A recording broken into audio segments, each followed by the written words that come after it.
All right, folks, we're back with another episode of Sport and Stories. We got my man Desmond Mamudi. Cheers, man. Cheers, man. Absolutely. So I've known Des and his brother and his family for shit.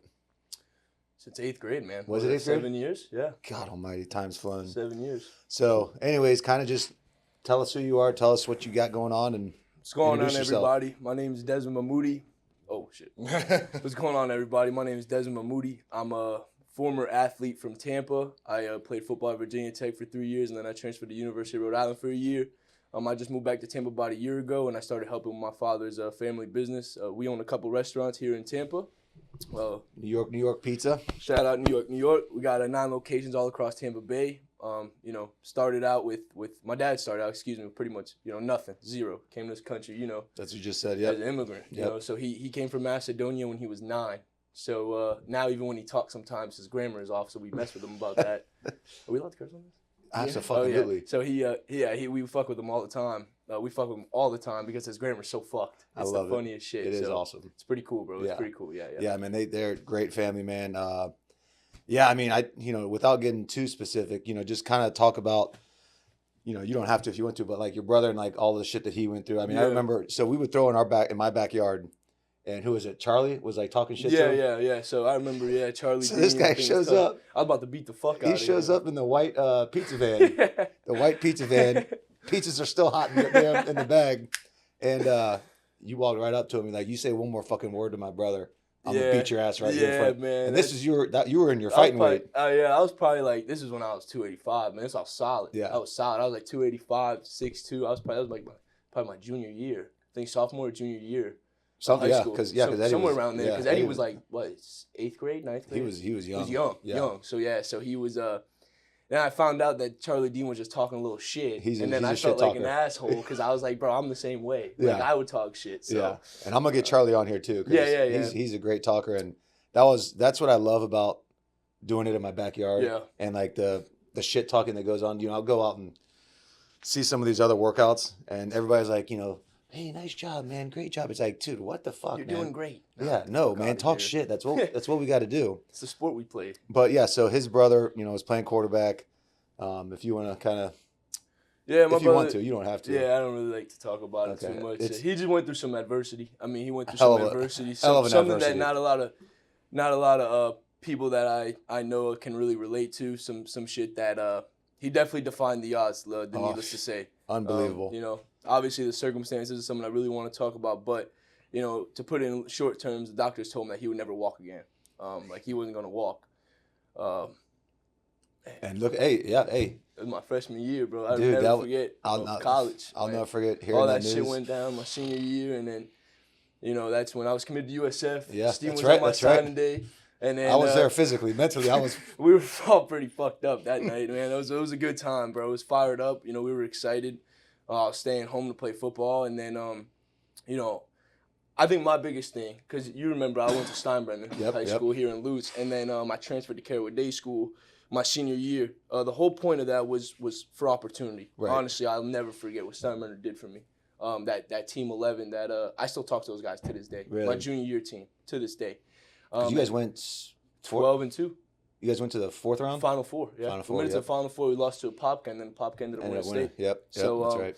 So, yeah, we lost, man, and it was just more trying to seek other opportunity to where I can get my name out there a little bit more. I was kind of one of those kids that I didn't have the right guidance in the beginning to understand what I was really good at. I think I was just one of those kids that was super big and athletic, Right. and kind of got put on the D-line. And You had a couple of rushing touchdowns though. oh no, yeah. I played a little bit of running back, That's I had that sneaky athleticism that not a lot of people saw. And then I went to CDS, and when I got to CDS, I kind of saw that was my first introduction to the business side of football. Right, that was my first introduction, where motherfuckers would flaunt their money and you do what the fuck they say, right? Yep. And I didn't have that at Steinbrenner. Steinbrenner didn't have the daddy ball, none of that bullshit going around. So, I mean, there was favorites, of course, the better kids, obviously. For sure, I mean, that's football. Like everywhere else. That's football. But CDS was definitely a little bit different for me. It wasn't what I was really used to. Well, let's talk about it. What is the grass always greener on the other side? Oh no, man. That was my. I tell my brother all the time. Right? Yeah. And my brother very well. But I tell them all the time, like, don't go searching for something that's if you could fix where you're at, fix it. Exactly. You know what I'm saying? What do you? It's my dad always tells me, why not focus and build the thing that you got rather than go and start a new structure? It's stupid.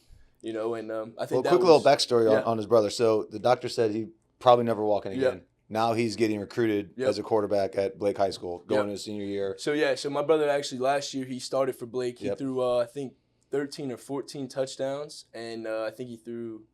I don't know if he rushed for any touchdowns, but I know he threw for 1,500 yards. Yeah. I mean, starting on varsity. Yeah. I mean, this is the first time this kid's played football since he was 9 years old. Right. You know what I'm saying? It's one of the craziest comeback stories that I've ever personally been involved in. Oh no, man, I'm telling you that. So that's what pushed me. Like I said, I went to CDS. I was getting a little bit more recruitment. I was still committed to USF at the time, as you knew. And then what's CDS? Carrollwood Day School. Oh, okay. So I got recruited by some bigger schools when I got there. So I went to I got Virginia Tech, Louisville, and Pitt, all within the same 2 months. Yep. And I kind of came down to a decision, and I was talking to my brother, and I was like, I'm gonna go to USF. I want to be by you. I want to be here for you. And my brother goes, I swear to God. He looks at me and goes, what are you, a pussy? And I said, what the fuck are you talking about? He's like, what's your dream? Yeah. And I said, to play at the highest level. Yeah. He said, and is USF the highest level? And I said, no. And he said, well, then go fucking play at the highest level. Right. And this is when he had some certain things going on, so it was kind of his personality. He was cursing like a motherfucker. Oh, yeah. The words he would say was crazy. So that's what ultimately got me to flip to Virginia Tech. Was my brother saying that to me. Committed to Virginia Tech, went there, and then I started facing some adversity of my own. Yeah, that's talk about it. Shit, you can see. Yeah, man, if you could see my knee. So I had an ACL reconstruction. So I was there for 2 months. I had an ACL reconstruction my first literally 2 weeks before the first game. I mean, I was balling out, though. I was doing my shit, man. That's one thing that I will say. I was really focused. I was locked in. I mean, I looked the best I'd ever looked. I was running the best. Everything. Playbook was down. And then a week before our first game, the coach is telling me, hey, just be ready because you're going to be in the rotation. Yeah. Now I'm 18 years old, and they're telling me I'm being in playing rotation against 70,000. Playing against grown-ass men now. We're playing against Sam Howell on Friday. Yeah. So I'm fired up, man. I called my dad, and I'm like, yo, I'm going to do it. I'm going to be the one to make it to the NFL. Yeah. And he was like, he started, I'm here for you. He's like, well, just remember your health. Right. Your health has got to be number one. Sure enough, 2 days later, I ended up blowing out my whole knee, right? Whole fucking knee, man. I tore ACL, MCL, meniscus, both fucking completely ripped out my knee. I mean, it was bad. And then if you could see on my scar, they had taken my patella tendon to replace my knee. Now, with that being said, I mean, I know a lot of these Power 5 schools, a lot of people are like, oh, man, best resources, all this money, NIL, great. Yeah, that's not really the truth sometimes. Yeah, right? agreed. I think that's definitely something that a lot of people don't, that you get that once you set yourself apart. Once you're that fucking guy. 100%, man. I don't know if you know this. I got a torn labrum in my right, my throwing arm. I tore it doing mat drills in the winter. And, our first strength coach was at Florida. He played linebacker. We called him Black Iron. The guy was fucking massive. Yeah. So he had the quarterbacks doing D lineman lifts. Yep. Just bunch of weight on your back Ripping and shit. you, man. So I'm doing the power clean, tore it. Yeah. So I get the MRI. They're like, "Oh yeah, it's not a big deal. You don't need surgery." Yeah, I had the same kind of thing. So that's kind of what happened. So they don't want to spend. Nah, man. Not on a kid that's just fresh off the freaking. You know what I'm saying? Yeah, and this was this was 2021 going into 2022 when the transfer portal started becoming a thing. Yep. Oh man, and so now as this all happens, I blew out my knee. The doctor fucked up my surgery. I'm telling you, I know for a fact. Maybe not. I can't really pull evidence, but I can tell you myself. I know myself. And so after I tore my ACL, I ended up having some complications with it. I got really fat, which was on me. I gained a lot of weight. But you can't move. Never being hurt before either. Right. Nobody there to even I'm telling you, man, they were treating me like this fucking like they'd never seen they'd never seen me before. Right. After I got hurt. When I was there before making plays, everybody's giving me gear and telling me come to dinner, buying me dinners, and then as soon as I get hurt, it's I look around, man, I swear to you, my position coach looked at me like this and turned his fucking head. Yeah, who are you again? What are you doing here? I'm sitting here really, motherfucker? You recruited me for 6 months before this, and then now you're telling me how great I am, and then I get hurt, and I'm nothing to you, and it was just, that's when I knew what this shit was. That's the nature of the beast. That's when I knew what this shit was, and then I tore it again. So I missed all the fall. Come winter workouts, bro, I'm busting my ass. I'm back for winter workouts, of course. So now I'm working my ass off. Mat drills and that shit. Brutal. Come spring ball, right the day before the spring game, bomb again. God. And I was like, oh my fucking God. I knew what happened. Yeah. And I look at them and I'm like, bro, I'm telling y'all. Like, I'm telling them, like, with my voice cracking because I'm angry. Because I'm telling them there's something wrong. They're telling me there's nothing wrong. I'm telling them, bro, there's something. Like, I can feel my knee my body, going like this, man. Yeah. And they're like, nope, you're good. Like, everything's good. At the end of spring, I asked them, can I get an MRI? They said, yeah. They said, I get an MRI. They're like, oh, it's partially torn. I said, so what do we do from here? They're like, rehab it back and you'll be okay to play. Exit meetings were the next week. I go to my exit meeting. My coach looks at me and goes, you're a liability to this team. Holy shit. And your scholarship isn't here no more. What? Yep. I did not know that part. Yeah. Wow. They looked at me dead in my face and they said, your scholarship is no longer here. We don't think that you can play at this level. And you need to go to a lower category. They said that you can play at like a USF MAC level school, American Conference. Right. And I looked at him in the face and I said, that's bullshit. Yeah. Because I was like, I've been hurt for 2 years. I was like, and nobody's done shit to help me. I was like, I've been doing it all by myself. And he was like, well, we talked to the trainers and they're like, you're missing PT, you're missing this. And I'm like, man, I'm showing up when they're telling me and the door's locked. What do you want me to do? I'm not going to sit there and just wait for them an hour. I got shit to do. Right. You know, and because you also taking a full course load. And they also didn't know about Eddie.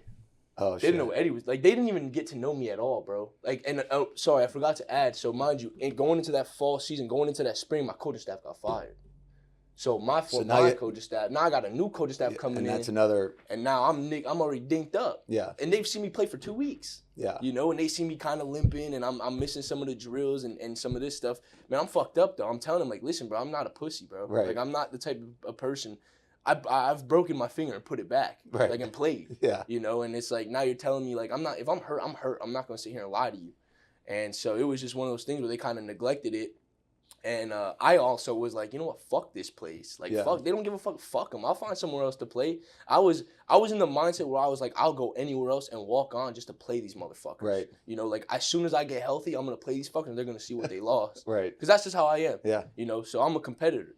So then when that coach staff came in, I mean, they were nasty, bro. They were a nasty coaching staff. They didn't give a fuck about us. If you were not the guy, they didn't fucking care about you. And it was sad because, like I said, I had nobody. I was in Virginia. Right. My family's all in Connecticut and Florida.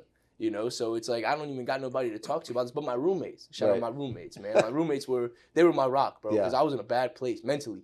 Mentally, I was in a really fucked up place. Like, you know, there was times where it was like crossing my mind like the worst thing possible. Oh, dude, I'm telling you, when you go down that rabbit hole and you're in that dark place, there's not many athletes that I've talked to that I've, you know, personally that have not been in a place like that. No, man, because nobody, you know, they talk about all this mental health shit, and that's bullshit, bro. Like, they say there's all these resources. Where? Yeah. Fucking where? YouTube. Where? You have one therapist for fucking 9 teams, and they each have 150 varsity athletes? What are you talking about? Right. When is this guy going to see us? Yeah. I remember I went to the therapist there. I swear to you. I remember going, talk to the guy, or girl. I can't remember if it was a guy or girl. I talked to her, and, I mean, she literally, it didn't even look like she was listening. She was just agreeing to what I'm saying. I was like, bro, fuck this. Yeah, I'd rather go roll up a little, you know what, and fucking sit on the patio and fucking, that's it. I'll reminisce like that, you know what I'm saying? Let it cook. You know, and then that's when I talked to my parents. I'm like, listen, bro, I'm going to come back home. Like, I'm done with this shit. I'm going to USF. Like, they'll take me. I know they'll take me. Like, I'm going. Yeah. And this is when Jeff Scott had gotten fired from USF at the time. And this is when they brought in Golish. They brought in Golish. Because Jeff Scott was my coach. Yeah, he recruited me with Bowers, which I got a lot of respect for them. A lot of respect. I mean, Quan Bowers, right? Yeah, Quan Bowers. I mean, that guy was lethal. Yeah. Like, that's definitely a regret I have, is not going to that school and kind of giving them a chance. And then, because I didn't know any better. You know, I didn't know the transfer portal and all this shit now, where I tell my brother, fucking go D2, throw for 2,000 yards and go fucking head to Alabama, kid, because that's what they're going to do. Yep. You know what I'm saying? So look at the #1 overall pick this past year. Oh, yeah, exactly. You know, Cam Ward. I mean, he went to Incarnate Ward, which was so that's what I was about to get into, is I transferred. So when I transferred, I went to URI. Yeah. Man, that place revived my career. Really? Boy, Steven, when I tell you, bro, did you see me when I was at URI? I didn't know. So I got up to 320 at Virginia Tech. Fat pig. Like, I was sloppy big, right? And I was like, you know, talk to the exit meeting. I kind of was like, I'm done here. Like, I just feel like y'all don't really, you basically said you don't want me here. Right. So it's like, I don't really want to be here. So, you know, whatever. Shake their hand, hit the portal. I got contacted by USF, UNC Charlotte, UConn, and URI. Mm-hmm. But the thing was, so I'm waiting on USF bad. And I'm praying that they're calling me. They're all commenting on my Twitter, all the fans and everything. And then I get a text message, an image from Coach Patrick. Now, he's the D-line coach there. Now, he was at FAU. He recruited me at FAU in high school. Now he went to USF. Okay. And he sent me a picture of my pizza box, New York Pizza. And I remember when he recruited me, how he would tell me how much he loved our pizza. And I was like, how the fuck does this guy even know? So I look at the shit, and I'm like, who the fuck is this? And I click on it. I'm like, it's the D-line coach. I'm like, Coach, like, I'm trying to come back. Yeah. So then he's like, why do you think I sent you that picture? So then we started talking, chopping it up. Now, prior to that, though, I had talked to URI, because URI was like the first school to hit me up. Right. And they were like, let's get you on an OV and this and that. So then USF was like, listen, like, we want to get you on an OV as well. Now, my URI OV was like the first week of January, and USF wanted to see me the second week. Okay. So I go to URI, I go on the OV. I mean, for what I was looking for, it was an hour and a half from all my family in Connecticut. Yep. It was 3 hours away from all my family in New Jersey. The only people I really didn't have in Jersey and Connecticut was my parents and my brothers. Yeah. You know, so I was like, you know, it's not a bad gig, you know? So I was like, you know what? I'm going to see what USF is talking about. And then I started getting a little bit worried with USF, because they started like, oh, we want to see how big he is, how he moves, this and that. So I'm like, I don't want to go to a school where it's a maybe. Right. When I can go to a school that I'm the fucking man. Right. You know?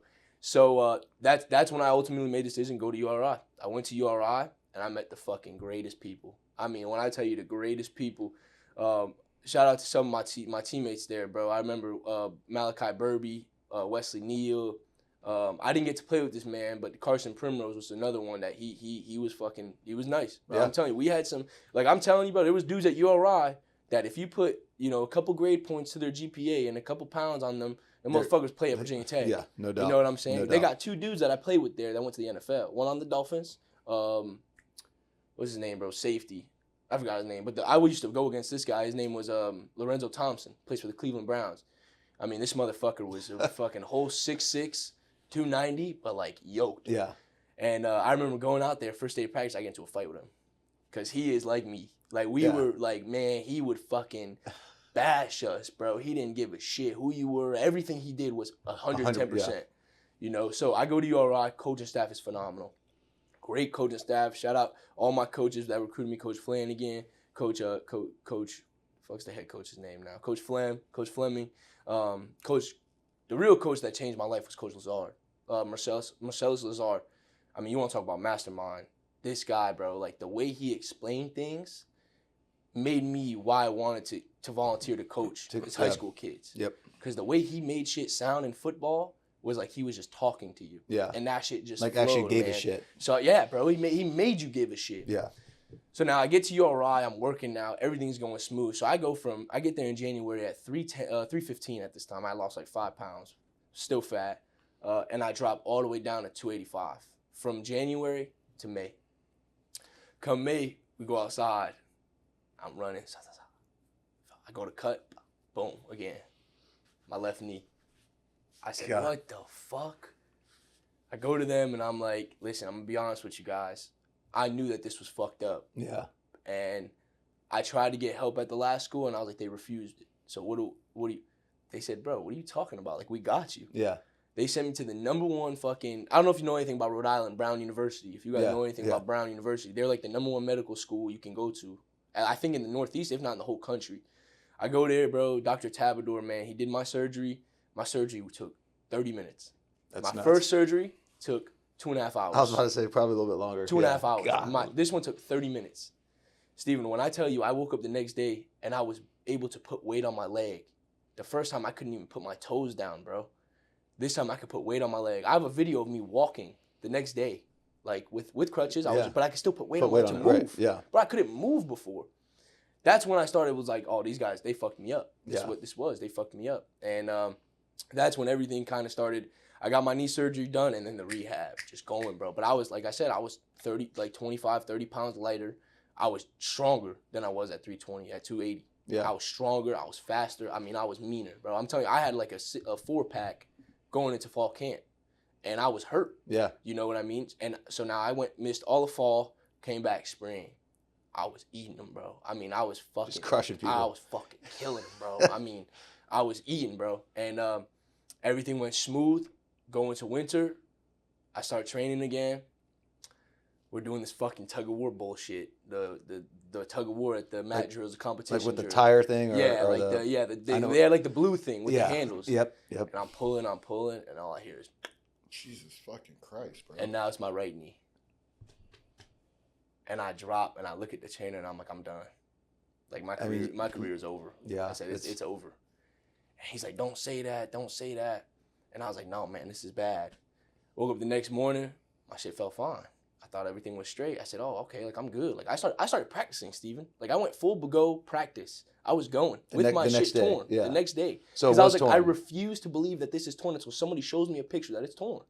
Because they're like, oh, we could feel it. I was like, I'm done with that feeling shit. Prove it to me. Yeah, right. Like, if I'm playing, I'm playing. I'm going. I get out there.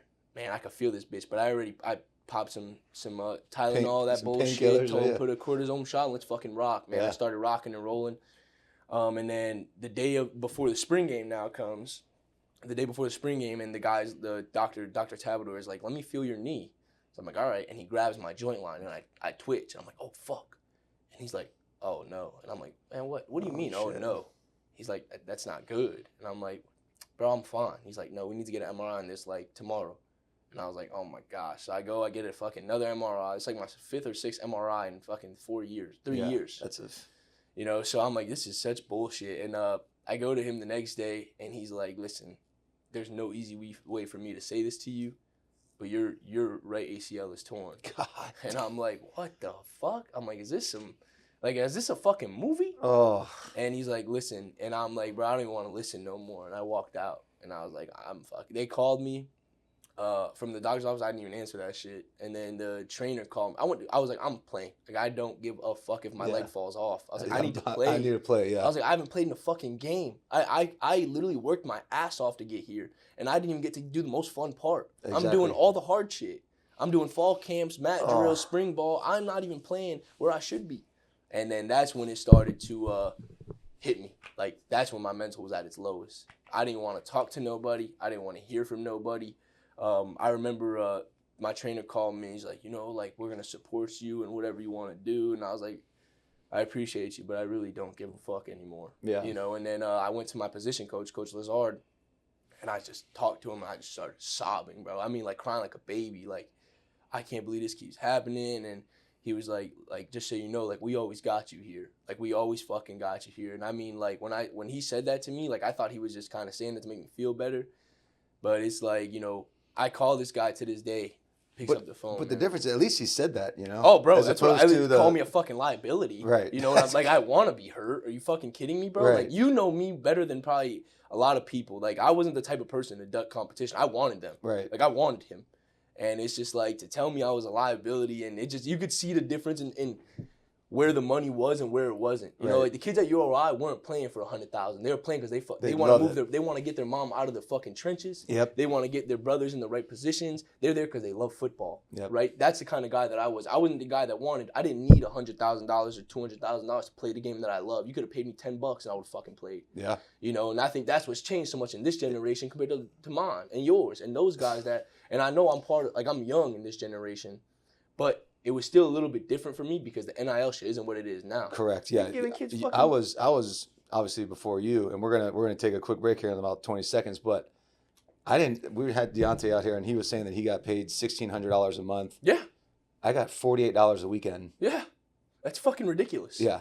That's fucking ridiculous. At an SEC school. Yeah. As a starting quarterback. Yeah. Get the fuck out of here, bro. So, but $4 million. You remember, at least. Good quarterback costs you $4 million. At least.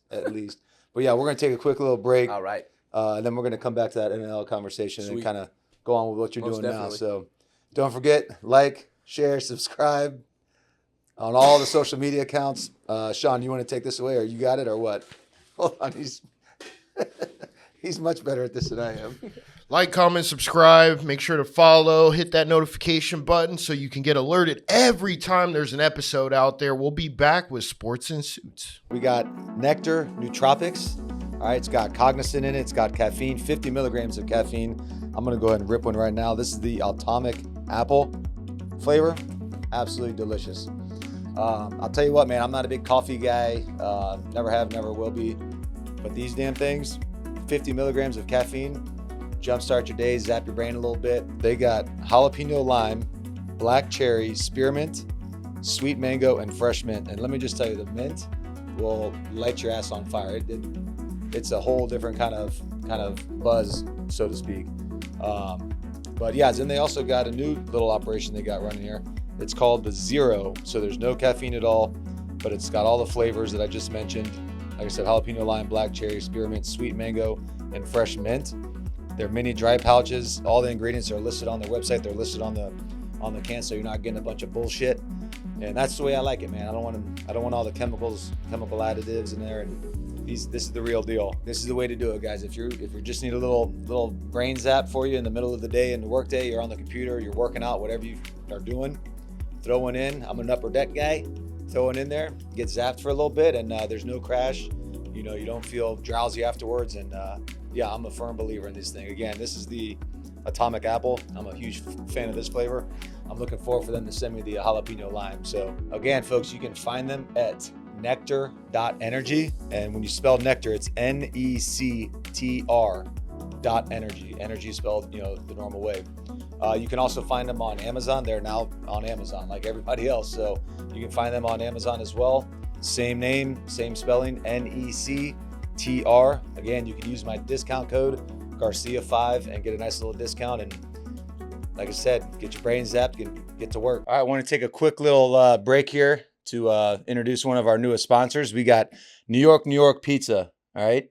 They're based out of Tampa. Great family. The Mamudi family own it. I've known them for probably 10, 15 years at this point. But anyways, great family-oriented pizza. They have 9 locations. There's South Tampa and Soho area. There's Carrollwood, West Chase, Bradenton. I mean, they got 9 locations. They're expanding to a couple more. They just started doing a sourdough pizza crust.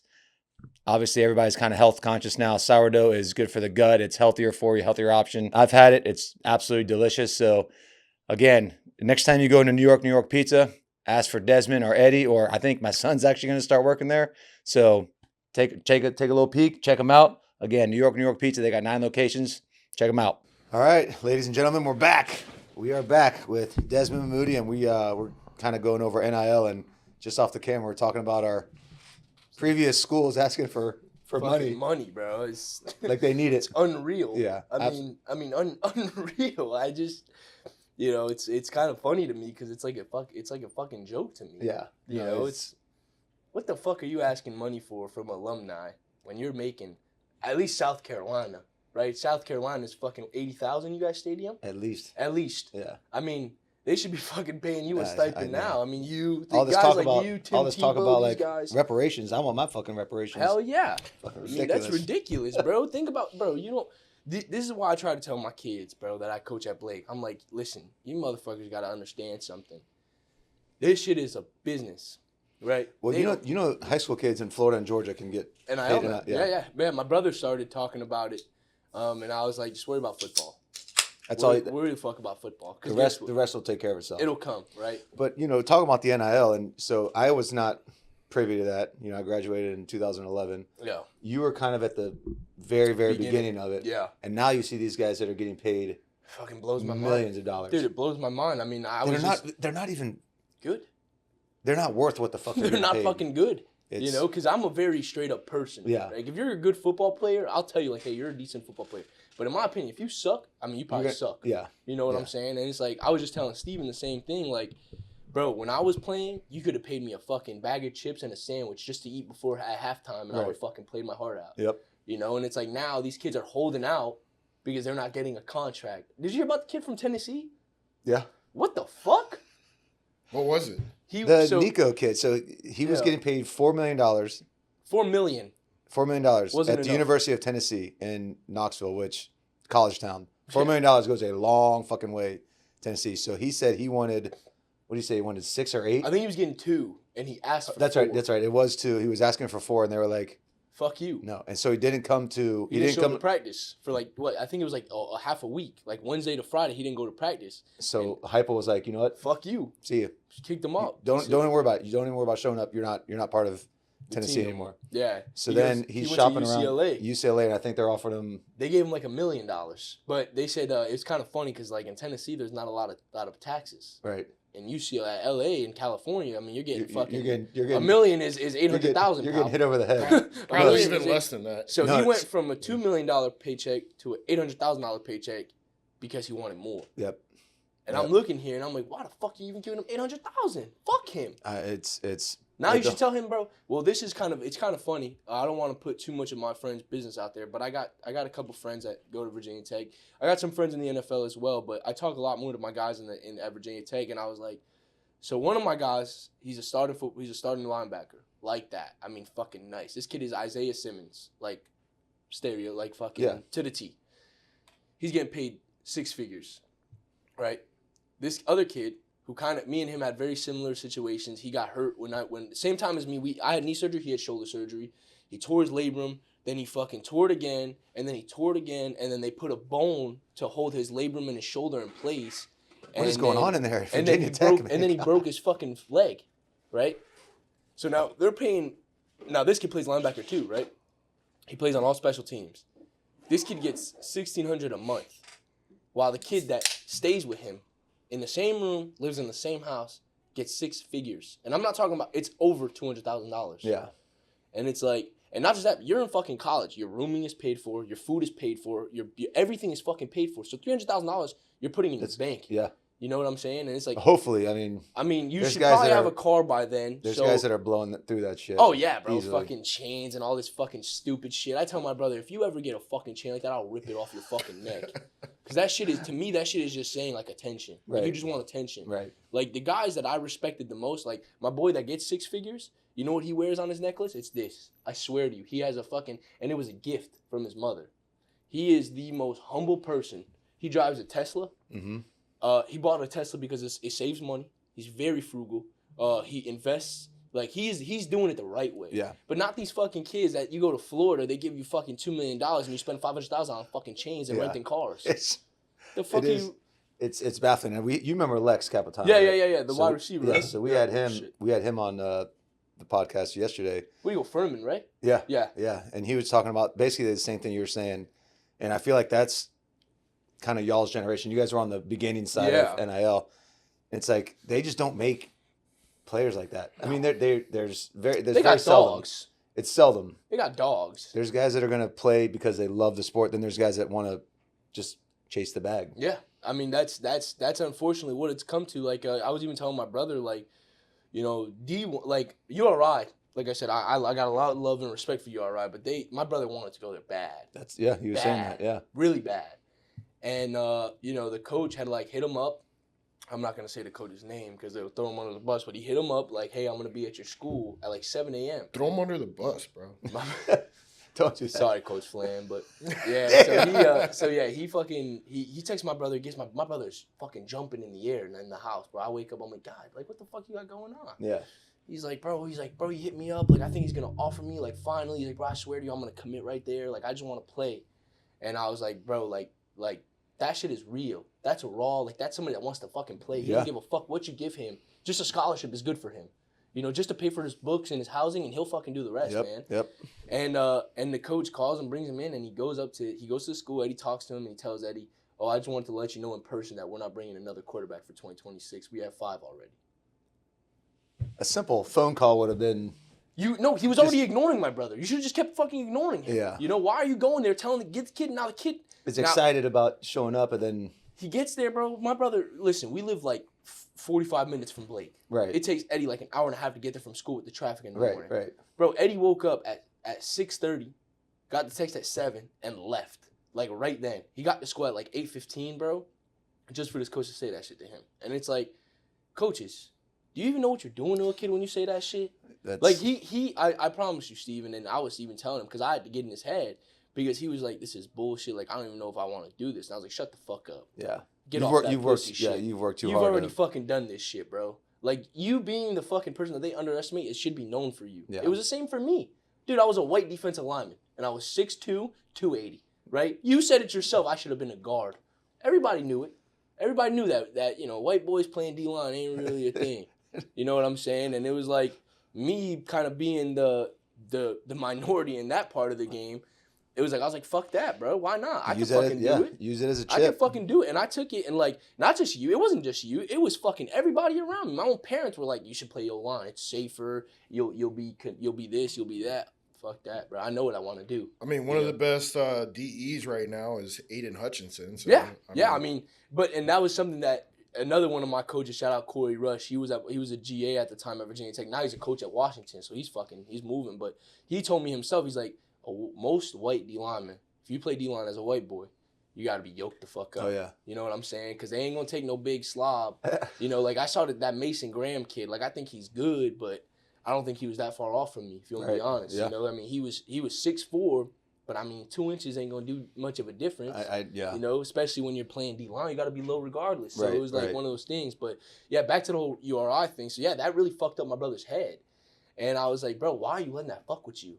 Like, I told him, I'm like, what are you gonna gain? I'm like, go D2, all right, D2. You go to a good D2 school, like UWF. Somewhere that wants you. Somebody that wants you. Yeah. Right? That's that the main was my thing. Thing. Go somewhere that somebody wants you. They want you to play. They expect you to play. Yeah. As opposed to, here's a little sympathy offer, or just PWO. Go be a PW at URI and fucking why? Yeah. Why? You want to play football. You're not there to fucking put on a jersey, bro. That's not how we are. Right. We want to play. And I told him, I'm like, you go to a decent D2 school.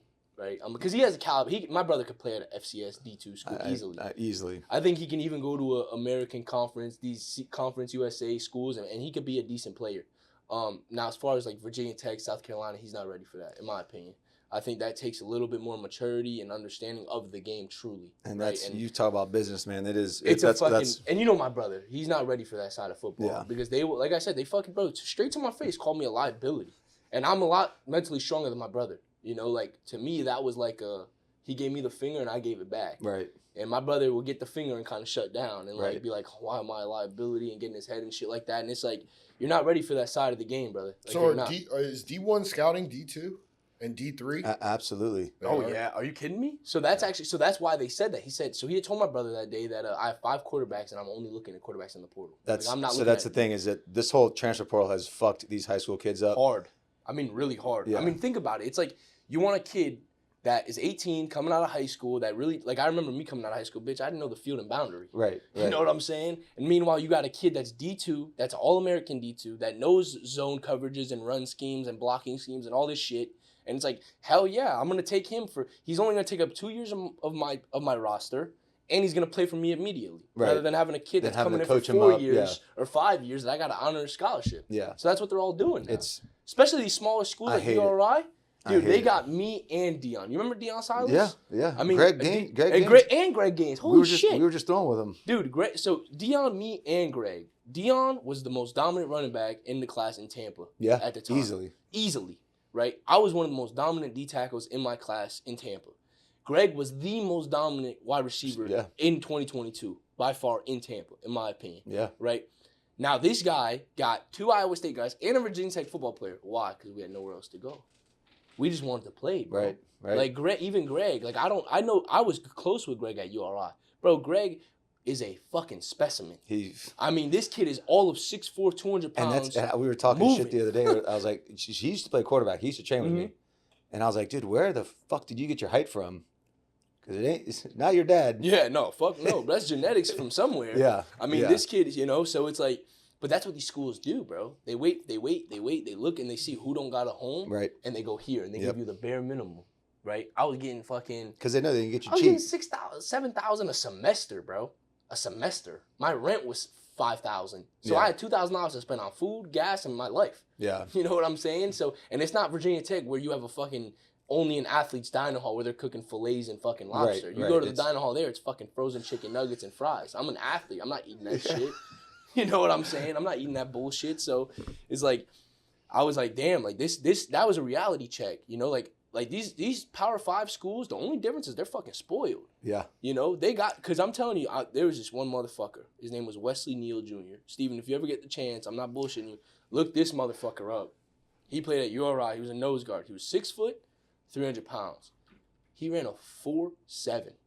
Jesus. He ran a 4.68, 4.7, that range. That's scooting. His split time was a 1.3. 1.3 10-yard dash. So it was a 15-yard build up to a 10-yard dash. Yeah. He ran a 1.3. Our receivers were running 1.1s, 9.9s, 9.8s. All D linemen were running. I ran a 1.09, a 1.1, 1.2. This kid ran a 1.03 at 300 pounds. That's moving. Right? Benching 500 pounds. I mean, I'm telling you, you can. I promise you. I said it to him too. I said, line him up against any starter at Virginia Tech. He will fucking run through him up, yeah. He will run fucking through them. Because that's what I was doing. I was on scout team, and they're getting mad at me for going too hard. Fuck you and your starters. Yeah. I should be out there. Right. You know, and it's like you're putting me on scout team just thinking I'm just going to get run over. That's not the case here, pal. That's not going to happen. It's not going to fucking work for me. That's not the case here, I'm not your fucking rag doll, bro. I'm not your fucking practice dummy. Like, I wasn't trying to make a statement. Yeah. You know, and it's just, like I said, just the whole switch, that whole change. You know, and even guys like you and your generation, like the underappreciating value, like it went from 0 to fucking 100 in the blink of an eye. In fucking 2 years. Yeah. I mean, like now we got kids. I mean, even the fucking kid that just signed to the Bengals, Shamar Stewart, the D lineman, he got a $40 million contract and he didn't like the way that it was structured, so he sat out of practice. Are you fucking kidding me? Just pay me enough to pay my bills and I'll be there. Right. You know what I'm saying? And it's just like the love for the game is the respect and love for the game is kind of going before we know it. 100%. You know, a lot of old school but you got to think about it, man. There's a reason why. Look what Virginia Tech did to you. There's no loyalty to the player. Why should players be loyal to the fucking school? That's another argument that it's like it's the truth. And I was telling Lexus, and you know, I tell this to everybody that listens. It is a double-edged sword. You know, on one end, it's like you got this much time in your life to make money. Yeah. In this sport, why not try to make as much as you can? Well, yeah, it's like, you know, you got to do what, but you know, it's like I understand, you know, like supporting your family, right? You know, there's a lot of kids that I met that single moms and that kind of situation. I understand that, but when you got a kid like this fucker from Texas Tech, I don't know if you heard about that receiver. He requested $700,000, 3 vehicles for his family, hotel expenses all paid for. Yes, out of high school he was. No, he was at Texas. Yeah, out of high school, he went to Texas Tech, and then he went somewhere else, and he went back to Texas Tech, and now he's transferring again because he just got kicked out of Texas Tech because he was asking all this money, cars for his family, all hotels and travel fees paid for games, up to 10 tickets. Bitch, are you fucking kidding me? I mean, that might be cheaper than giving him $1 million, though. 10 people to pay for travel and tickets every weekend? And food and board and all that shit, bro. And he's getting $700,000. And he wanted private driver for fucking all of his transportation. Fuck you, I would have said to him. Did he get it? Huh? They gave it to him in the beginning, and then they took it away because it's like it's bullshit. He sat out of practice because they didn't give him everything he wanted. You saw University of Texas, Clay Travis just said it. They have a $40 million roster. University of Texas. Oh, yeah. Oh, yeah. That's fucking ridiculous. How do you sustain that? That's fucking ridiculous. Like, how do you... Unless but Texas then you expect a is team like fucking Kent State or Bowling Green to compete. Right. It's bullshit. Yeah. It's bullshit, bro. You got to think about fucking resources here, But bro. I mean, the University of Texas isn't the one paying it. It's the collective that pays it. It is, but it also does depend on the university because, like, for instance, Notre Dame, because when you make it to, like, the playoffs and you go to those Final Four games, your school gets paid. Yeah. But it's not the school, it's the conference. So if you're an independent school like Notre Dame got $9 million. Yeah. Right? Texas and Ohio State had to split it.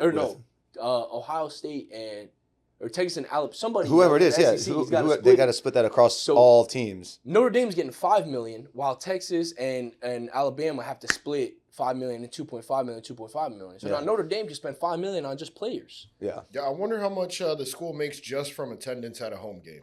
Oh, bro, are you fucking? Well, now they can sell booze now too. So I mean, I remember Virginia Tech, bro. Every fucking game was sold out, bro. Yeah. That was the craziest shit I ever been a part of, though. That's one thing that I was like, thank God. I thank God. The Enter Sandman? Yeah. Holy shit. That is still, I mean, everybody likes to talk about South Carolina's entrance. I think. All right, do you know have you been to a Virginia Tech game? Oh, we got to go to one this year. I'm going up this year. We should go. If you want to come, let's go. I'm going to tell you right now how much schools make per home game. All right? $10.88 million per home game. Yeah, exactly. For what conference? Or is that just... That's the average across all colleges. Go look at fucking Big Ten, SEC. And they got... and how many home games do they have? Six or seven. 6, 7. So you're talking about $70 million. Now too, bigger schools get the home games too. So you could even say like 10. Yeah. So they're making $100 million. Yeah, $100 million. So $40 million really isn't that big of a deal. Yeah, I guess that's... I don't know, man. It is a absolute business. It's a machine that they have. And they were making this much money before the NIL. Yeah. Yeah, oh yeah. Well, that's why guys like him and Team Tebow, they got fucked, bro. It's bullshit. You're giving this guy $46 a weekend. Not only that, but they're making money on merchandise as well. Your $46 a jersey, weekend. and then they're making money on the NCAA games that EA Sports is putting out, bro. Yep. They got plenty of money. I wouldn't feel sorry for these universities. No, bro, I don't. No, I think- feel sorry more for the players because their mentality is now their entitlement. That's like believe that's a great fucking they phrase. believe that they need that money because it's what they're worth, and they deserve it. And I mean, yes, I think guys should be getting paid 100%. But it should be some sort of to what degree? Some sort of like pay for play kind of structure. It's like, okay, so my pay contract in Montreal, it was base salary. Then you have incentives. You throw for 300 yards, you get an extra bonus. You throw for 3 touchdowns, bonus. You get bonuses. Incentive based. And then put a salary cap on the team. On the salary team. cap on just like every other or the sport. position. Or the position. I mean, it's ridiculous. Dude, they paid the Bryce Underwood kid from Michigan $10 million out of high school. Fucking out of high school. You haven't taken a snap in college. He threw a trick play touchdown in the spring game. And everybody's like, "Oh, that's such a great take." What the fuck? I would have fucking made that throw. My brother would have made it. We looked this up yesterday. NIL money's not guaranteed. Yeah, that is. I feel like I think it's different though. I think guys that are, and this is a Fantetti question. I think it depends on the language of the contract.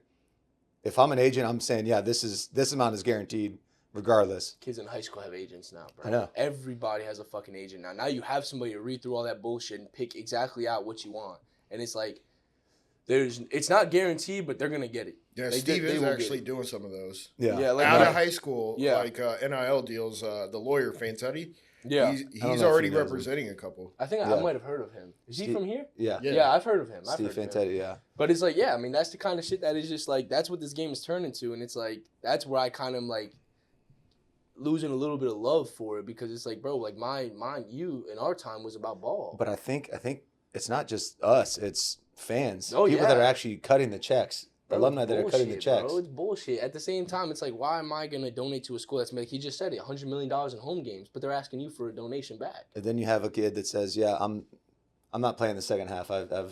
Oh, yeah, I just don't feel like it. Yeah. But then they're also charging $30,000 a semester for each student that goes to that motherfucking college. That's high school. That's high school. That's a certain high school. That's a high school in the area. All right, so college, I mean, closer to $50,000 per semester. They told me that a 4-year scholarship is worth 6 figures. Oh, easily. So at our level, the bigger Power 5 level, they said that a 4-year scholarship is worth a 6-figure deal. Now, at the same time, like you said, when is enough, right? You're paying Bryce Underwood $10 million. Now, what are you gonna do when a kid is better? That comes out he's a freshman that plays like Bryce Underwood. Well, my argument is 20? it's like if I'm the starting quarterback at University of Michigan, I played last year. Yeah.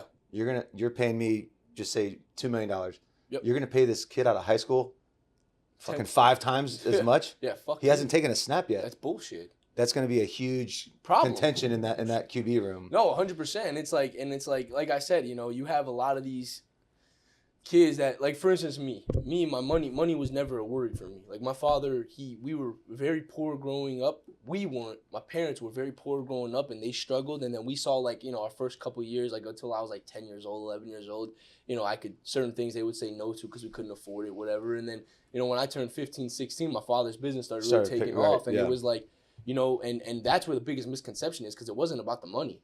Like, it never mattered to me even if I was broke, it didn't matter to me about the money. Just want to play. I just wanted to fucking play, and these kids nowadays, like, you don't have a lot of kids that just want to play. They're looking for the bag, and I get it, bro. I get it. You got to get paid, too. Yeah. You're putting your body on the line. Your mental health is on the line. You have to sacrifice your life, because if you really want to be a good football player in college, fuck the parties, fuck the bitches. I don't care what nobody tells you. Definitely fuck the bitches. If you want to be a good football player, if you want to be a good football player, it's going to be hard for you to do all that. You have to make sacrifices. You know what I'm saying? I tell Memphis and I tell Eddie the same thing, and the guys that are going that I think are going to be able to get an opportunity to play college football. It's like you have a guy that is coaching you and has been coaching you for a long damn time. You guys have all Googled me. You know exactly what the fuck happened with my whole situation. Yeah. I couldn't turn off the switch. I was full speed football, full speed off the field. Like that's just. I mean, listen, but at the same time, did it affect your play? I don't. It didn't. That's it's like the same thing with Johnny Manziel, bro. How are you gonna tell Johnny Manziel that he wasn't good if he was partying and doing all this bullshit, but then he's going on the field? But it's like I feel like I could have played better. Yeah. But that's who the fuck knows. Well, at the same time, where were the people to fucking guide you? Where were the people to tell you, hey, Steven? Don't get me wrong, Jay tried. Oh, I'm extremely hard headed. That's I think fair. you know that. I mean, QB1 though. Yeah, but it's like you can't. I just want to throw a figure out here real quick. All right, all the 4-year schools in 2020 made $926 billion. Billion with a B. Well, shit. Well, I guess 10 million, 10 million. right? Fucking throw me $1 million. I'll come fucking be a GA somewhere. Fuck. Oh my lord, I'll fucking watch the jock straps for 500,000. That's But that's insane. Like, but then now how you gonna tell a kid? How you paying a kid $1,600 a month? right. That's fucking $13,000 a year, if that. Yeah, that's chump change. You know what? And you're making with a B. Almost $1 trillion. Almost $1 trillion. And that's a year. That's per year. Per year. You know, so it's like now how do you tell these kids like no? Right. You know, it's like you're putting out these statistics. It's the same thing with with And you know how easy that was for him to just look that up. Yeah, we just look. I mean, shit, it's not that fucking hard, you know. And it's something the same thing that I see like in business with my dad, like with the restaurants and everything. It's like like it's hard to please a lot of people. You can't, because at the same time you have somebody that's really doing their job that's making the same pay, and then you have somebody that isn't doing the same exact job that's not doing the same amount of weight and is getting the same pay, and it's like. Why? What's different about them? Right. Well, this person is better at this and this person is better at that, but they don't see it like that. 100%. And it's like a coach can be like, you should be here just because you want to be here. You shouldn't be here because you want to get paid. But then a player's like, well, I'm putting my body, all this. I want to get paid. It's fair. It's what's fair. It's like I got a family too. Yeah, bro. It's like bro. I mean, Yeah. I saw it. Definitely, I saw it at Virginia Tech and at URI. But I think you saw it as well. Is a lot of these kids that do go to these bigger schools. It's all they got. This is all the fuck they got, and it's like even some of my boys. All the eggs are in the basket. You either go to the league or you go back to the block. Yep. That's what my boy was saying to me, and it's like a lot of my friends, bro, that they came from that background. They have made such a difference in their life, and like I think like Dion the best. Yeah. I mean, Dion came from fucking South Memphis, Tennessee. I mean, Just he not a good part. He lost his brother at a really young age, at 8 years old, and it was on his. They had a crazy fact, like it was 8 shots, 8 years old on the 8th day of the month. So now he has a tattoo on his bicep with an 8 ball about his brother Melvo. Yeah. And I mean, this kid moved from Memphis to Lutz, Florida with his aunt and nephew. His aunt and uncle, and he fucking tore it up. I mean, as a freshman, he tore it up. And that's all he had, bro. Dion was 5'5", 160 pounds. You couldn't be able to touch him in this freaking studio though. Dude, no, hell no. He was shifty as shit. I mean, that kid made one cut and he was gone. Yeah. Gone.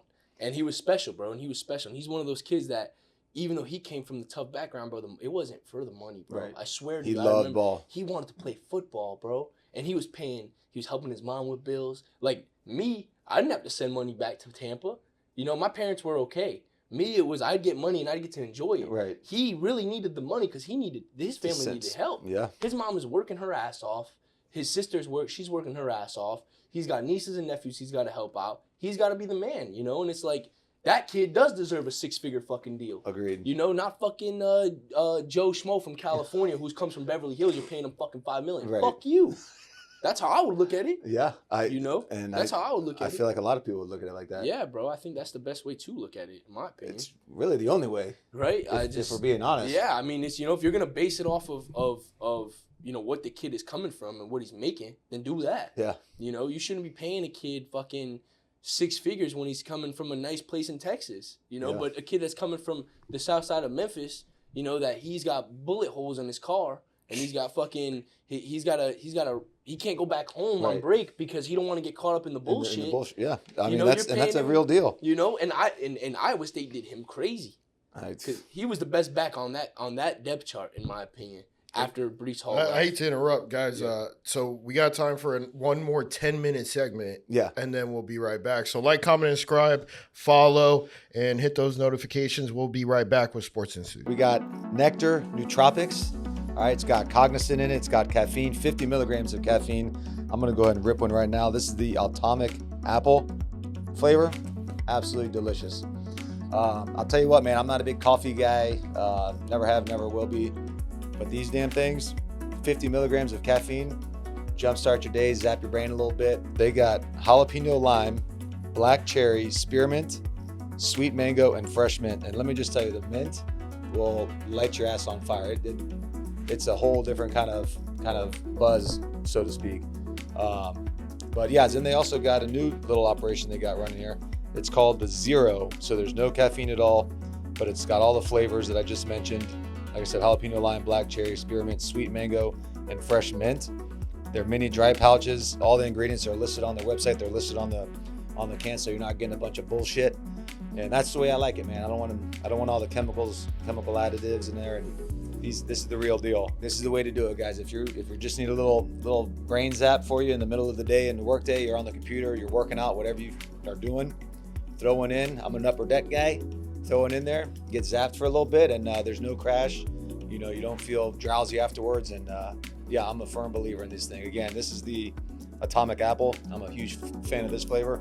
I'm looking forward for them to send me the jalapeno lime. So again, folks, you can find them at nectar.energy. And when you spell nectar, it's NECTR.energy. Energy is spelled, the normal way.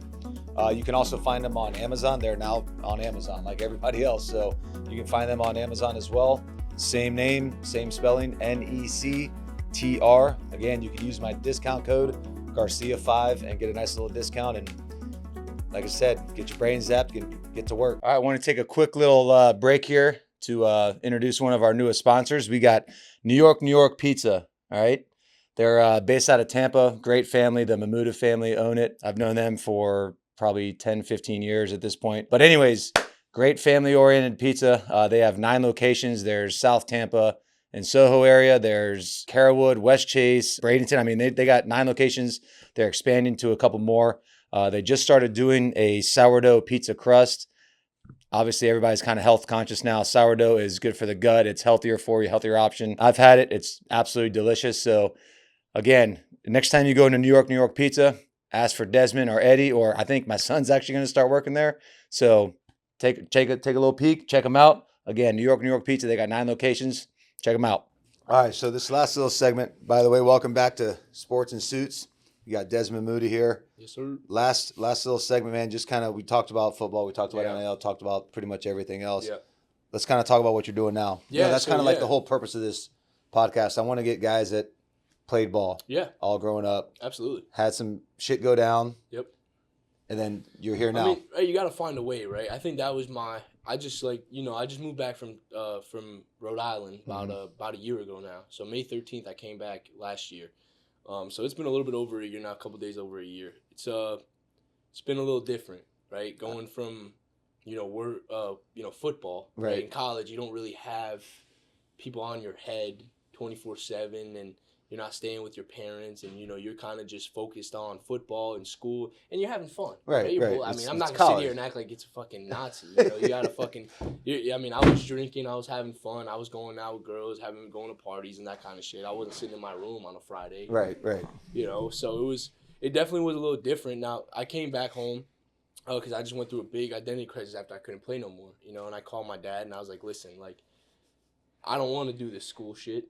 I do not like school. And it wasn't that I didn't like school, it was the degree. Because when I went from Virginia Tech, I was getting my property management degree. Oh, shit, okay. And my business degree as well. Right. And then when I went to transfer to URI, they didn't accept my business credits, and they didn't have property management as a degree. So they just threw me in some fucking psychology shit. Yeah, you're just ground zero. And I was like, bro, like, I'm over here fucking psychology? Yeah. Come on, man. I don't want to be a fucking psychiatrist. What do I look like? Like, I don't want it. I'm not the biggest fan of it. Right, So I was like, you know what? Like, I told my dad, I was like, listen, I can stay at URI for the next 3 years, because after all the knee shit, I could have stayed for 3 years and got my degree and all that bullshit. But I was like, in 3 years, I'll be 26. What am I going to do after this anyways? Right. I said, I'm going to fucking get a job, maybe become a psychiatrist, and do what? Like, I don't want to be average. The goal isn't to be average, right? The goal isn't always to be better. And, I was going through, like, a huge identity crisis when I first came back to Tampa. Like, who do I want to be? Like, what do I want to be? And I talked to my dad, and he was like, listen, like, come work with me. And, like, you were really – because I was working with him since I was 12. Right. So this shit was, like, back in my hand, bro. Like, I knew what I was looking for. Now it's a little bit different because I'm on the business side of business. Right? I help when I need to help make pizzas and be around the guys and help whenever I can, which it's good, but a lot more of it now is business. Right. You know, so it's like you can't really be too friendly with people. You know, because now when you go to correct that guy, he's gonna look at you like, bro, what? Yeah. You know, and it's like you got to be the boss. Right. Right. Right. And so when I first came back, that was the hardest part for me, was kind of transitioning and understanding what I'm trying to accomplish. Right. You know, so my dad started me. I mean, I'm still making $15 an hour, so I make $15 an hour, and he told me himself. He said, you know, it's not. I can pay you. Right. I can pay you enough to live on your own and do your own thing and this. And he's like, but what are you gonna learn? How are you gonna wake up the next 5 years from this and really understand to make a business? Right.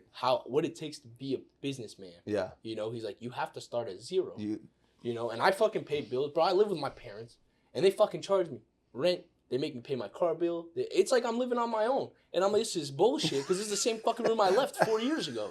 You know, but now it costs me $800 a month. Yeah. You know, and it's like I have to go to work because I got to make money. I got to pay the bills. I'll tell you what, man. Eddie says the same thing. He's like, hey, man, like, my parents aren't paying for training. They don't. Bro, my parents made money. They make good. My dad he worked his ass off. He made great money. But let me tell you something about my dad. He does not believe in handouts. And I love it. You know, it's like we are because we're privileged, we're not spoiled. He came from, like you said, nothing. From Macedonia.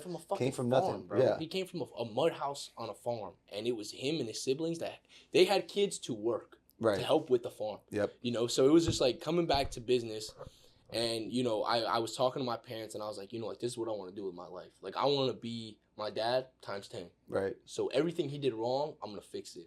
Cause my dad's old school. Yeah. My dad was doing payroll on a book up until 3 years ago. My dad was doing all by hand. Every ingredient is by hand. Our sauce, our cheese, our dough, everything is by hand, you know. And like now, you look at the workforce, and these guys can't even tie their shoes. Right. You know, and it's like you got guys coming in crying about they need money, and then they don't show up the next day for work. You know, and it's like, come on, bro. That's the side that I get kind of annoyed with, because it's like, man, just come in and do your job, and we'll be good. Yeah. Bro, I love our staff, our whole staff. I know probably 90% of the staff. There's 150 employees. I know at least 90% of them. You know, so it's like we have a great staff. We got a good group of guys and girls with us. And it's just like, even my dad, he had a lot of good support in the beginning that helped him grow to what he is now. And it's like now, you know, there's a couple kids my age in the company that like I look at and I'm like, these are gonna be my guys. Right. Like, you know, I have a one friend that I've been friends with since kindergarten, and I'm like, this is gonna be my guy. You know, he works his ass off. Man type, he fucking busts his ass in the field. He's there every day, fucking works his heart out, doesn't complain. I mean, he's just there, you know, and I fuck with that. And it's just, that transition was, like I said, I needed to find something that I was more passionate about. Because after football, there's life. Right. You know what I'm saying? Like you said it yourself, there's only a certain age that you can play this game till. Not everybody's fucking Tom Brady. 100%. You know what I'm saying? You know, once you hit those 25, 26, get to late 20s, your body's going to start feeling that shit. Oh, yeah. And when you're 30, life has to continue. You know, so that's kind of what changed my whole mindset with that. And I kind of dove into the family business. And now I'm in it, and I mean, I fucking love it. I love it. I got a quick question. Yep. What's the growth strategy for New York Pizza? Because you said 9 locations throughout the Bay Area. Are you guys looking to expand outside of that? Yeah. So right now we're reconstructioning right now. We got some reconstruction going on because my dad, like I said, did it very old school. My dad was good with handshakes. My dad was good with if you're a man, you stand by your word. And nowadays that doesn't work. No. You know what I'm saying? Now you can't shake somebody's hand and trust that they're gonna do what they're told, right? And so now it's lower. We're trying to find the right people. You know, like my dad has a lot of partners and this kind of stuff. He's got 4 or 5 partners at each location, and now we're trying to put everybody in a team to where we can now, instead of one person managing one shop, it's one person managing 5, and it's one person managing another 5, and it's one person managing another 5. And that's when 9 locations turns to 20. Yep. And then that's when those big franchises come calling. You know, and now it's a $50 million. Company. So all 9 locations are privately owned by your father? So my dad owns every location every New York Pizza that you see is my father. But there's partners at each one. They're operating partners, so they're there. And then my dad just takes like the royalty percentage. But it's half and half. Kind of sounds like a franchise almost, though. It's kind of like that structure. It's just with franchises, and this is something that I learned in business because of these fucking motherfuckers. So a lot of these fucking guys, what they do is they take an operator or a franchisee, they just throw them in a fucking shop, they train them for a week, and they say, you're on your fucking own. And they just collect. If they make $200,000, they get their 5% regardless. If they make $100,000, $200,000, $500,000, $1 million, their 5% is coming regardless. So they would just throw anybody in there and just fucking whatever and let it rock. And my dad is not like that. We're very particular. Like, we're not gonna just take a person that if you can make a pizza, that's great, but can you answer the phone? Because we have a lot of great pizza makers, but a lot of them don't know English that well. So it's like, well, what are you gonna do if your cashier doesn't show up?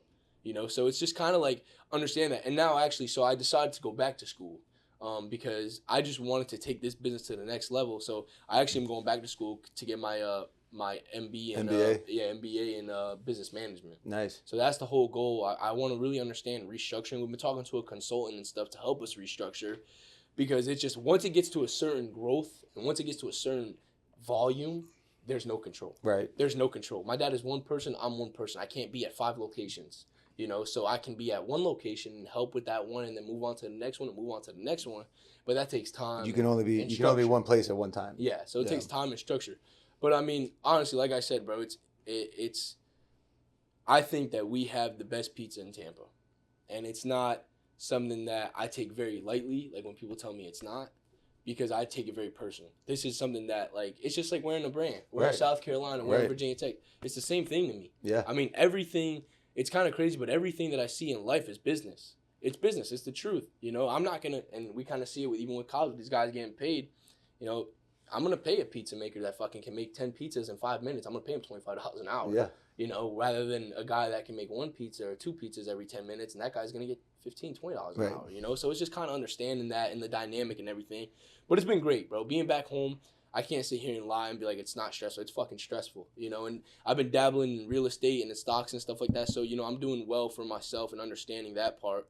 But, you know, I think there's a certain time limit that I'm on. You know, like by 26, I want to have my MBA and everything done. Yeah. You know, so now by the time but now I'm in it. So now I'm learning real life problems, and then I'm learning the business side. Because in school, they're not going to teach you how to handle a fucked up employee.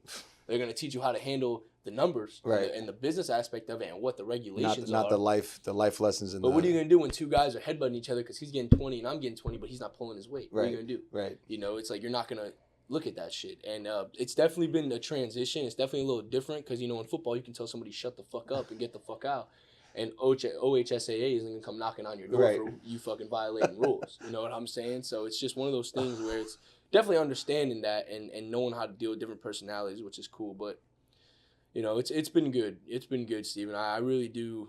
I'm happy that I'm home.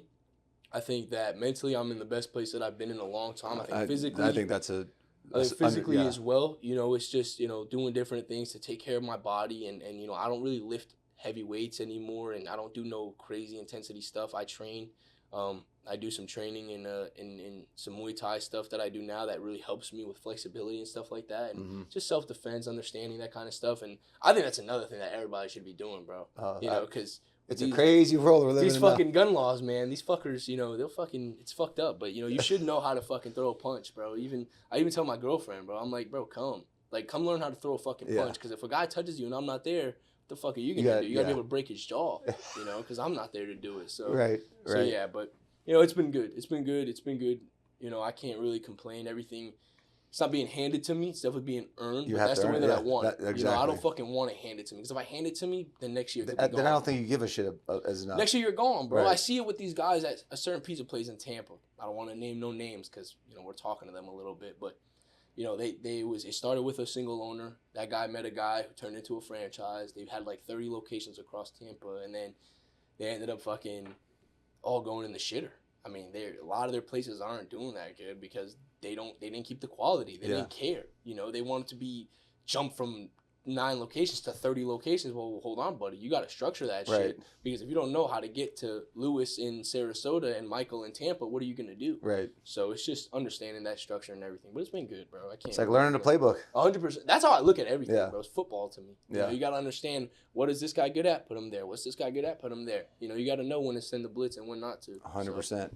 100%. But yeah, man. Well, dude, this was freaking awesome, man. Sweet, bro. I really do appreciate you having me. No, man, absolutely. I was like, who can I think of that went through some shit, loves football, was at the highest level, and is now transitioning into the business side of things? And I was like, dude, and somebody that can actually fucking talk. Yeah, bro. I mean, that's what I'm good at, right? Yeah. That's what I'm good at. I like talking, and opening up to people and kind of even seeing what people might think, because I do well with people that give me their opinions. Yeah. You know, being corrected isn't something that I really get offended by, right? It's something that I kind of look at as growth. Right. You know, and there's times where like my dad will say something to me and I'll look at him and be like kind of annoyed about it. You know, but then 10 minutes later, I'll be like, fuck, that was a good point. Yeah. And I'll kind of Yeah.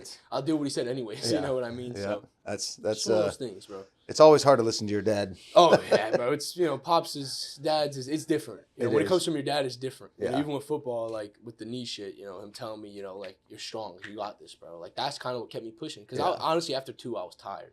I was tired, bro, because I'd never been hurt before, you know, and then just most intense. But everything things happens for a happen, right? reason, man. Yeah. And dude, I'm super pumped for you. I'm really excited about your ventures with New York, and Yeah, kind man. of seeing how you and Eddie kind of take it from 9 Yeah. to. That's what we're trying to do, bro. That's what we're trying to do, bro. Me and my brother and all our teammates within the business that we have, that's what we're trying to do, bro. We want everybody to eat. You know, Yep. we're not greedy. We're not trying to sit back and hold our nuts while everybody's working their ass off. You know, we're the type that will fucking roll up our sleeves and work right next to your Oh ass. shit, I see it every day on You know, on Instagram, yeah, man. you know, we'll work right next to your ass, and that's what it's gonna be. You know, that's never gonna go away. Yep. As long as I'm alive, and I'm gonna instill that in my kids, just like my dad did for us, and Eddie's gonna do the same, and just little by little, we're gonna grow. So. Yep, absolutely.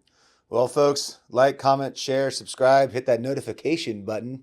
Hey, there we go. And grab a slice too. Yep, grab a slice. They got 9 locations all throughout Tampa area. Where else in Tampa? So our main one is in Ybor City, and then we have Hyde Park, Riverview. We have one down here on North Down Mabry in Carrollwood. We got one in West Chase. One kind of like going Pasco County, Wesley Chapel, that area. And then we got the one in the airport, one in Temple Terrace, and we're looking to open one in Valrico and Brandon. Let's go. Oh, man. yeah, and we got actually we just opened up a new one about 6 months ago in right there on Riverview on 301. It's inside of a gas station, so we're trying to try out a new little concept with the gas station, like an express. Yeah. So it's pretty cool, bro. It's pretty cool. I like that setup, so we'll see Nice. how it goes. Nice. Well, don't forget to grab a slice then too. Catch us on Sports and Suits. See y'all later. We got Nectar Nootropics. All right, it's got cognizant in it. It's got caffeine, 50 milligrams of caffeine. I'm gonna go ahead and rip one right now. This is the Atomic Apple flavor. Absolutely delicious. I'll tell you what, man, I'm not a big coffee guy. Never have, never will be. But these damn things, 50 milligrams of caffeine, jumpstart your day, zap your brain a little bit. They got jalapeno lime, black cherry, spearmint, sweet mango, and fresh mint. And let me just tell you, the mint will light your ass on fire. It's a whole different kind of buzz, so to speak. But yeah, then they also got a new little operation they got running here. It's called the Zero. So there's no caffeine at all, but it's got all the flavors that I just mentioned. Like I said, jalapeno lime, black cherry, spearmint, sweet mango, and fresh mint. They're mini dry pouches. All the ingredients are listed on their website. They're listed on the can, so you're not getting a bunch of bullshit. And that's the way I like it, man. I don't want all the chemical additives in there. And this is the real deal. This is the way to do it, guys. If you just need a little brain zap for you in the middle of the day, in the work day, you're on the computer, you're working out, whatever you are doing, throw one in. I'm an upper deck guy. Throw one in there, get zapped for a little bit, and there's no crash. You know, you don't feel drowsy afterwards. And yeah, I'm a firm believer in this thing. Again, this is the Atomic Apple. I'm a huge fan of this flavor. I'm looking forward for them to send me the jalapeno lime. So again, folks, you can find them at nectar.energy. And when you spell nectar, it's NECTR.energy. Energy is spelled, the normal way. You can also find them on Amazon. They're now on Amazon like everybody else. So you can find them on Amazon as well. Same name, same spelling, NECTR. Again, you can use my discount code Garcia5 and get a nice little discount. And like I said, get your brain zapped, get to work. All right, I want to take a quick little break here to introduce one of our newest sponsors. We got New York Pizza. All right. They're based out of Tampa. Great family. The Mamudi family own it. I've known them for probably 10, 15 years at this point. But anyways, great family-oriented pizza. They have 9 locations. There's South Tampa and Soho area. There's Carrollwood, West Chase, Bradenton. I mean, they got 9 locations. They're expanding to a couple more. They just started doing a sourdough pizza crust.